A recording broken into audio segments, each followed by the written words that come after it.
цикли абьюз дар муносибатҳо ё ин ки абьюзивный цикл мегӯянд. Абьюзер кист?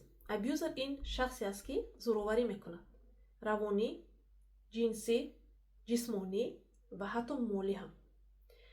Ва абьюз яъне ин зӯроварии доимӣ, хушунат, озор додан дар муносибатҳо аст. Ва абьюзивный цикл яъне ки ҳамин давра ин як раванде аст ки ҳамеша ҳамин ҳолатҳои зӯроварии ҷисмониву ҷинсиву ҳамин ҳамаш ҳамешагӣ яъне ки рух медиҳанд. хуб, ва ин давра аз 3 марҳила иборат аст. Марҳилаи аввал ин яъне ҳамон боду ҳавои хона каме ноамн мешавад, яъне ки напряжение мегӯянд. хуб, ҳоло ҷанг несту, ҷангу ҷанҷоли калон ҳоло нест дар оила, вале ҳамин муносибатҳо мисли пешина нест, якам ҳаво ноамн аст. қошқавоқи абьюзер яъне ки шавҳар гирифтагӣ, яъне ки ҳамхе таъна мекунад, ягон ҳамхе намёк медиҳад, ягон хе корҳо мекунад, вале ҳоли ҷанги калон нест. яъне ки ҳамхе муташаннид шудан мегирад ҳамин гӯем ки боду ҳавои ҳамон оила.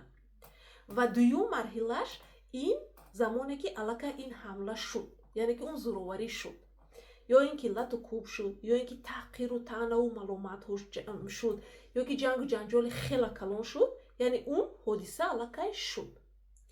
ва сеюм марҳилаи ин давра, ин цикли абьюзивни, ин давраи сахарное шоу мегӯянд, ё ин ки медови месяц. ин даврае ҳаст ки абьюзер мегӯяд ки ман пушаймон шудам ки туро задам, мебахшӣ, ман пушаймонам ки туро хиёнат кардам, мебахшӣ, ту худат айби худат шуд ки маро масалан ҳамихе маҷбур кардӣ ки ман туро занам. Ягон туҳфа мекунад, пул медиҳад, ягон хушомад мегӯяд, гапҳои хуб мегӯяд, яъне ҳама чиро окей мекунад. ва ин зан фикр мекунад ки акун тамом, ҳама чӣ тамом шуд, дигар мо зиндагии хушбахтона дорем. Як умед дар дили ин зан пайдо мешавад ва ҳамин хел ин як муддат давом мекунад.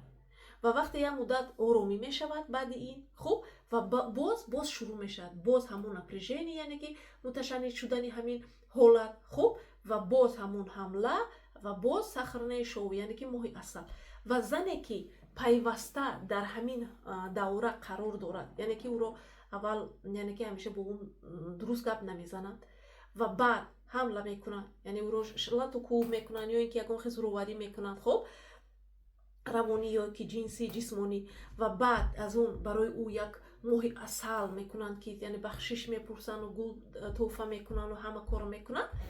ин зан намедонад ки намедонад дигар эҳсосоташро чӣ хел фаҳмад, барое ки ин шавҳар гоҳ хуб аст ва гоҳ бад мешавад, гоҳ хуб мешавад ва гоҳ бад мешавад.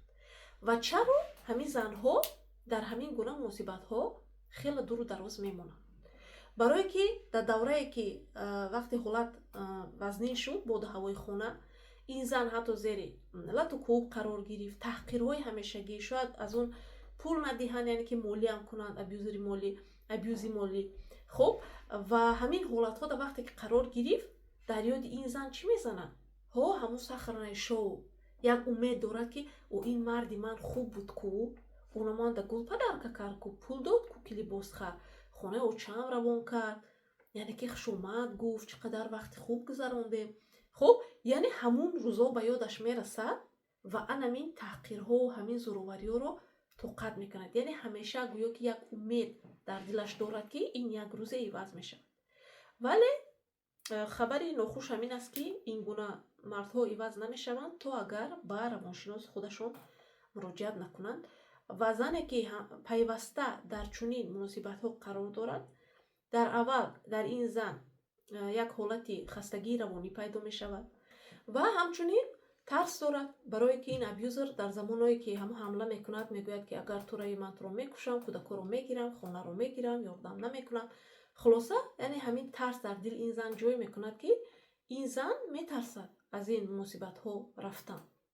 ва ҳамчунин гунаҳгор ҳис мекунад худашро доим, барое ки ҳар вақте ки абьюзер ҳамин хел ҳолатҳоро анҷом дод, яъне ки зӯроварӣ кард, вай ҳатман ҳамин нафаре ки рӯи ӯ зӯроварӣ шудааст, ҳамонро гунаҳгор мекунад ки айби худат шуд.